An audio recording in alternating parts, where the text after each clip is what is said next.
নমস্কাৰ স্বাগতম জনাইছোঁ JR technical and job information YouTube চেনেলৰ অন্য এটা নতুন ভিডিঅ'লৈ।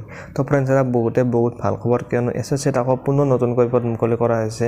ইয়াত প্ৰায় 3000তকৈও অধিক পদ মুকলি কৰা হৈছে। তো ফ্ৰেণ্ডছ, এছএছচিৰ কোনটো বিভাগৰ কাৰণে নতুনকৈ পদ মুকলি কৰা হ'ল আপোনালোকে নিশ্চয় গমে পাইছে, থাম্বনেইল দেখি চাই। তো এছএছচি CHSL-ৰ কাৰণে নতুনকৈ পদ মুকলি কৰা হৈছে।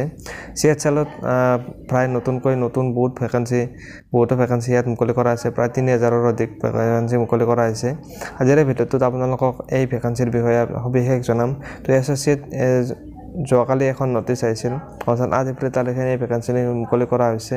তো এই পদবিলাকৰ এপ্লাই যোৱাকালিৰ পৰা ষ্টাৰ্ট হৈছে।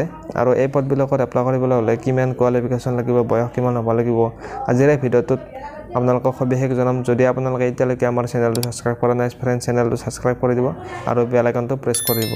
তে ফ্ৰেণ্ডছ, বলক আজিৰ ভিডিঅ'টো আৰম্ভ কৰোঁ। তো ফ্ৰেণ্ডছ, এছএছচিত যিখিনি CHSL-ৰ কাৰণে নতুনকৈ পদ মুকলি কৰা হৈছে আৰু এই পদবিলাকত ইতিমধ্যে এপ্লাই ষ্টাৰ্ট হৈ গৈছে, অৰ্থাৎ যোৱাকালিৰ পৰা এই পদবিলাকত এপ্লাই ষ্টাৰ্ট হৈছে। আৰু ফ্ৰেণ্ডছ, এই পদবিলাকত যদি আপোনালোকে এপ্লাই কৰে তেনেহ'লে এপ্লাই কৰিবলৈ লাষ্ট ডেটটো হৈছে 7/5/2024, অৰ্থাৎ মে'ৰ 7 তাৰিখলৈকে আপোনালোকে এই পদবিলাকত এপ্লাই কৰিব পাৰিব। আৰু এই পদবিলাকত আপোনালোকে যিটো এপ্লিকেশ্যন ফিজ দিব লাগিব। ফ্ৰেণ্ডছ, আপোনালোকে নিশ্চয় গমে পায় যে এছএছচিৰ যিখিনি ভেকেঞ্চি নতুনকৈ এছএছচিৰ পৰা যিখিনি ভেকেঞ্চি মুকলি কৰি দিয়ে, সেই ভেকেঞ্চিবিলাকত এপ্লাই কৰিবলৈ হ'লে প্ৰত্যেকটো ভেকেঞ্চিতে আপোনালোকে এপ্লিকেশ্যন ফিজ দিব লাগিব। আৰু CHSL-তো আপোনালোকে এপ্লিকেশ্যন ফিজ দিব লাগিব। আৰু এপ্লিকেশ্যন ফিজটো আপোনালোকে 100 rupees এপ্লিকেশ্যন ফিজ আপোনালোকে দিব লাগিব। আৰু এই পদবিলাকত আপোনালোকে এপ্লিকেশ্যন ফিজটোৰ যিটো লাষ্ট ডেট, সেই লাষ্ট ডেটটো হৈছে আপোনালোকে 8 মে'লৈকে আপোনালোকে এপ্লিকেশ্যন ফিজটো আপোনালোকে দিব পাৰিব। অৰ্থাৎ 7 মে' হৈছে এই পদবিলাকত এপ্লাই কৰা লাষ্ট ডেট, আৰু এপ্লিকেশ্যন ফিজৰ লাষ্ট ডেটটো হৈছে আপোনালোকৰ 8 মে' তাৰিখলৈ আপোনালোকে এপ্লিকেশ্যন ফিজটো আপোনালোকে দিব পাৰিব। আৰু যদি আপোনালোকে এই পদবিলাকত এপ্লাই কৰাতে যদি কিবা আপোনালোকৰ ভুল হৈ যায়, তো আপোনালোকে কাৰেকশ্যন কৰিব পাৰে। 10 মে'ৰ পৰা আপোনালোকে 11 মে'লৈ আপোনালোকে এই পদবিলাকত আপোনালোকে কাৰেকশ্যন কৰিব পাৰিব। আৰু এই পদবিলাকৰ যিটো টায়াৰ 1 এক্সামটো আপোনালোকৰ জুন-জুলাই মাহত অনুষ্ঠিত হ'ব। আৰু যিটো আপোনালোকৰ টায়াৰ 2 এক্সাম হ'ব, সেই টায়াৰ 2 এক্সামৰ বিষয়ে ইয়াত উল্লেখ কৰা নাই। তো ফ্ৰেণ্ডছ, এইটো হৈছে এটা চেণ্ট্ৰেল গভৰ্ণমেণ্ট জব হয়, আৰু ইয়াত এটা ভাল চেলাৰী দিয়া হ'ব আপোনালোকক। যদি আপোনালোকে এই পদবিলাকত এপ্লাই কৰে, এটা ভাল চেলাৰী আপোনালোকে পাব। যদি আপোনালোকে এই পদটোত জব এটা পাই যায়, তো আপোনালোক চেলাৰী দিয়া হ'ব প্ৰায় 19,900 পৰা আপোনালোকক 63,200 টকালৈকে আপোনালোকে চেলাৰী পাব। লেভেলটো আপোনালোকে চেলাৰী পাব। তো ফ্ৰেণ্ডছ, এই পদবিলাকত এপ্লাই কৰিবলৈ হ'লে আপোনালোকৰ বয়স 18 বছৰৰ পৰা 27 বছৰলৈ আপোনালোকে এই পদবিলাকত এপ্লাই কৰিব পাৰিব, যদি আপোনালোকে এজন জেনেৰেল কেণ্ডিডেট হয়। আৰু যদি আপোনালোকে ST/SC কেণ্ডিডেট হয়, তেনেহ'লে আপোনালোকে 5 বছৰ এজ ৰিলেক্সেশ্যন আপোনালোকে পাব।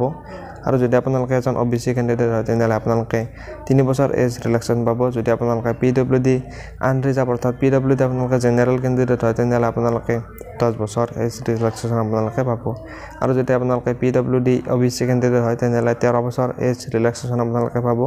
আৰু ST/SC হ'লে আপোনালোকে 15 বছৰ এজ ৰিলেক্সেশ্যন আপোনালোকে পাব। ফ্ৰেণ্ডছ, যদি আপোনালোকে ইয়াত চাবলৈ যায়, ইয়াত প্ৰায় 3712টা ভেকেঞ্চি মুকলি কৰি দিয়া হৈছে। আৰু এই ভেকেঞ্চিখিনি হৈছে ফ্ৰেণ্ডছ টেণ্টেটিভ ভেকেঞ্চি, অৰ্থাৎ আপোনালোকে এই ভেকেঞ্চিখিনি হয়তো কমিব পাৰে, হয়তো বাঢ়িব পাৰে। ফ্ৰেণ্ডছ, এই পদবিলাকত এপ্লাই কৰিবলৈ হ'লে আপোনালোকে যদি এজন general OBC MOBC EWS candidate হয়, তেনেহ'লে আপোনালোকে 100 টকা এপ্লিকেশ্যন ফিজ দিব লাগিব। আৰু যদি আপোনালোকে এজন SC/ST ফিমেল বা মেল কেণ্ডিডেট হয়, তেনেহ'লে আপোনালোকে কোনো ধৰণৰ এপ্লিকেশ্যন ফিজ আপোনালোকে দিব নালাগে। তো আপোনালোকে CHSL-ত এপ্লাই কৰিবলৈ হ'লে এডুকেশ্যন কোৱালিফিকেশ্যন কিমান লাগিব? ফ্ৰেণ্ডছ, আপোনালোকে যদি এজন হাই ছেকেণ্ডাৰী কেণ্ডিডেট হয়, তেনেহ'লে বা হাই ছেকেণ্ডাৰী আপোনালোকে পাছ কৰি থৈছে, তেনেহ'লে আপোনালোকে এই পদবিলাকত বিন্দাছ এপ্লাই কৰিব পাৰিব। ফ্ৰেণ্ডছ, এইবাৰ আহিলে এই পদবিলাকত চিলেকশ্যন প্ৰচেছটো। এই পদবিলাকত প্ৰথমতে আপোনালোকৰ টায়াৰ 1 এক্সাম অনুষ্ঠিত হ'ব, অৰ্থাৎ ৰিটেন এক্সাম অনুষ্ঠিত হ'ব। তাৰপিছত টায়াৰ 2ত আপোনালোকৰ আকৌ এটা ৰিটেন এক্সাম অনুষ্ঠিত হ'ব। তাৰপিছত আপোনালোকৰ টায়াৰ 3ত আপোনালোকৰ স্কিল টেষ্ট বা টাইপিং টেষ্ট অনুষ্ঠিত হ'ব। তাৰপিছত আপোনালোকৰ ডকুমেণ্ট ভেৰিফিকেশ্যন, আৰু শেষত আপোনালোকৰ মেডিকেল টেষ্ট অনুষ্ঠিত হ'ব। তো ফ্ৰেণ্ডছ, এইখিনি আছিল CHSL-ৰ পৰা এছএছচিত যিখিনি CHSL নতুনকৈ পদ মুকলি কৰা আছে, এইখিনি ডিটেইলছখিনি আপোনালোকে নিশ্চয় বুজি পালে। তো ফ্ৰেণ্ডছ, যদি আপোনালোকে ভিডিঅ'টো চাই ভাল পালে, তো ফ্ৰেণ্ডছ ভিডিঅ'টো এটা লাইক কৰি দিব। আৰু চেনেলটো যদি এতিয়ালৈকে ছাবস্ক্ৰাইব কৰা নাই, ফ্ৰেণ্ডছ চেনেলটো ছাবস্ক্ৰাইব কৰি দিব। ধন্যবাদ। জয় আই অসম।